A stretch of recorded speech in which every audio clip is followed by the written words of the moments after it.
کہ بھاگے نہیں بھاگے، ٹھیک ہے، ان پر الزام تو بہت سنگین تھا.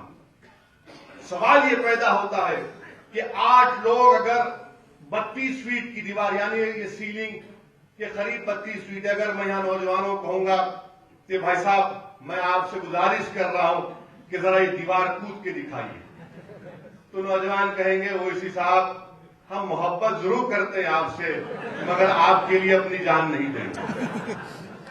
32 فیٹ میں سنیے، نہیں دینا میں دوں گا، فکر مت. 32 فیٹ کی دیوار، یہ کہتے ہیں کہ 8 لوگ کودے.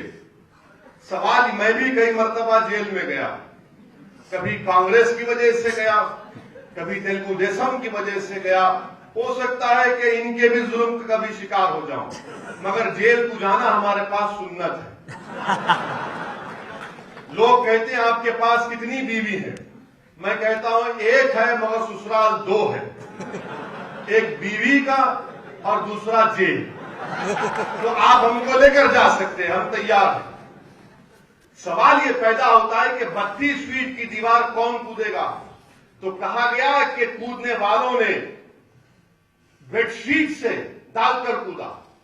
میں بھی جیل میں تھا، جیل میں ایک آدمی کو ایک بیڈ شیٹ ملتی، اور ایک بیڈ شیٹ سے چلیے 8 بیڈ شیٹ ہو گئے. تو کہا نے ایک کے اوپر ایک کھڑا ہو گیا اور دیوار تک پہنچ گیا. بولا ٹھیک ہے، اس کو بھی مان لیا. 8واں کود گیا تو 7 والے کیسا چڑھے اوپر؟ کوئی سرکس تو نہیں ہے نا، سنگ پریوار یا بی جے پی کے نام کا سرکس تو نہیں ہے کہ ادھر سے ادھر کودیں گے. 500,000 کی نوٹ چلے گئی تو سلطنت مغلیہ کا پورا اگر آپ دیکھ لیں گے، ان کی حکومت میں، اس حکومت نے 25 دن میں 180 فرمان جاری کر دیے. مگر یہ کودے ماشاءاللہ، جب پورے کے پورے کودے تو کسی کو بھی ایک زخم نہیں آیا، کسی کو بھی ایک زخم نہیں آیا.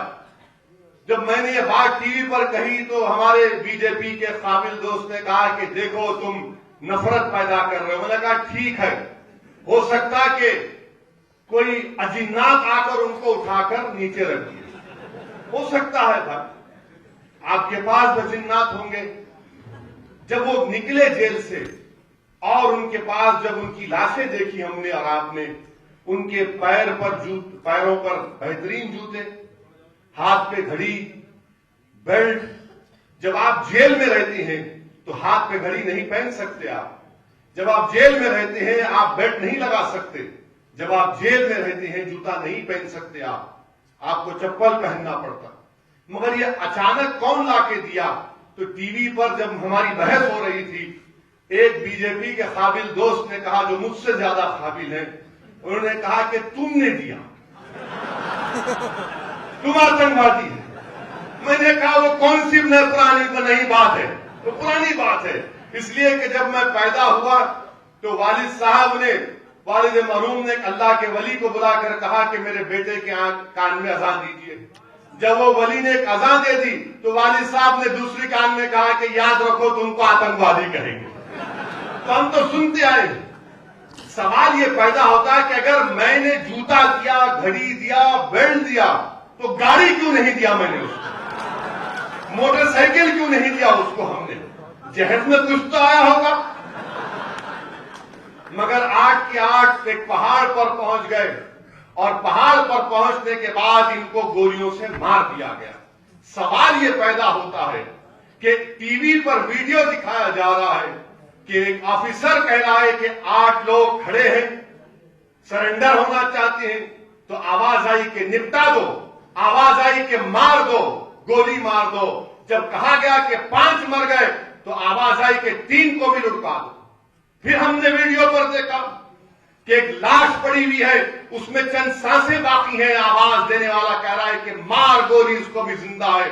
تو دنیا کی آنکھوں کے سامنے مسٹر مودی اس مسلمان کی لاش پر گولی چلائی گئی ہے. اب ہم آپ سے پوچھنا چاہتے ہیں، جب ان بچوں کو مارا جا رہا تھا، جب پکارنے والا پکار کر کہہ رہا تھا کہ اس میں سانس ہے، مار دے اس کو، جب آواز آ رہی تھی کہ یہ لوگ سرنڈر کرنا چاہتے ہیں، جب آواز آ رہی تھی کہ 5 کو مار دیے تو آواز آئی کہ 3 کو بھی مار دو.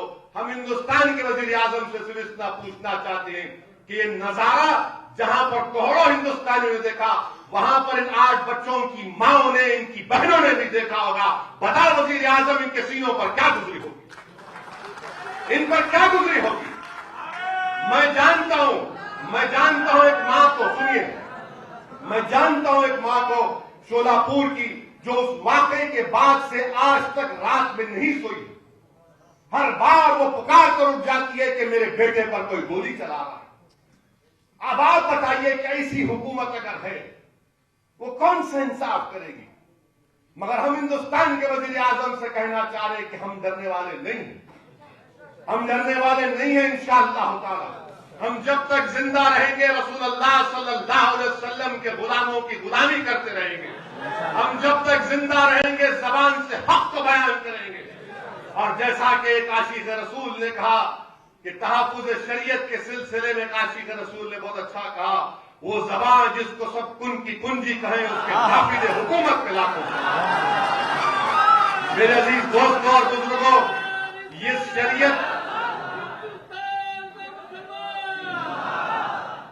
اس شریعت کی حفاظت اگر ہم کرنا چاہتے ہیں تو یاد رکھو آپ میری اس بات کو کہ اللہ کو ہماری ضرورت نہیں، ہم کو اللہ کی ضرورت ہے. اگر ہم شریعت کی حفاظت کرنا چاہتے ہیں تو شریعت کا تحفظ کرنا سیکھو اور شریعت کو اپنے زندگیوں میں نافذ کرو، شریعت کو اپنی طبیعت پر نافذ کرو، شریعت کو اپنی انانیت پر نافذ کرو. اور جب شریعت ہم تمام چیزوں پر نافذ کریں گے، جب ہم شریعت کا تحفظ کریں گے تو شریعت ہماری حفاظت کرے گی. 10 نہ ہو رہے ہیں جی، شریعت ہماری حفاظت کرے گی. 10:30 بجے. بہرحال میرے عزیز دوستوں اور بزرگوں، انشاءاللہ تعالی تینوں کو لمبی چوڑی گفتگو ہے. میں صرف اتنا ہی آپ سے کہہ رہا ہوں کہ آپ لوگ متحد رہیے، شریعت کی حفاظت کریے، شریعت کو نافذ کریے. اور ایسے ظلم اور جبر جو ہوتے ہیں اس میں یہ ایک امتحان ہے ہمارا. ہم کو اللہ کی ذات سے توکل کرنا، اللہ کی ذات سے امید رکھنا ہے. اور مجھے پورا یقین ہے کہ ہندوستان کی سرزمین میں لاکھوں اولیاء اللہ ہیں اور انشاءاللہ تعالی یہ سرزمین میں کبھی بھی ایسے ظلم کرنے والے نہ کبھی ظلم کرے ہیں نہ کر سکتے انشاءاللہ تعالی. تاریخ انسانیت گواہ ہے کہ جب نمرود نے طاقت پر غرور کیا تو اللہ نے لنگڑے مچھر سے اس کو ختم کر دیا. تاریخ اسلام گواہ ہے کہ جب فرعون کو اقتدار پر بڑا غرور آیا تو اللہ نے اس کا خاتمہ کر دیا. تاریخ گواہ ہے کہ جب یزید نے اپنے آپ کو طاقتور سمجھا تو نواز رسول نے کربلا کی سرزمین کو اپنے خون سے لال کیا اور اللہ نے حق کو کامیاب کیا. آپ متحد رہیے، اللہ سے رجوع کرتے رہیے اور دین کو سیکھیے. علماء کرام سے ان کے پیروں کے پاس بیٹھ کر سیکھیے. دین سیکھنا ضروری ہے اور جب ہم دین سیکھیں گے تو انشاءاللہ تعالیٰ اس پر عمل بھی کریں گے. میں شکر گزار ہوں حضرت مولانا یاسین اختر مصباحی صاحب کا کہ انہوں نے مجھے یہاں پر آنے کی دعوت دی. وآخر الدعوانا الحمدللہ رب العالمین.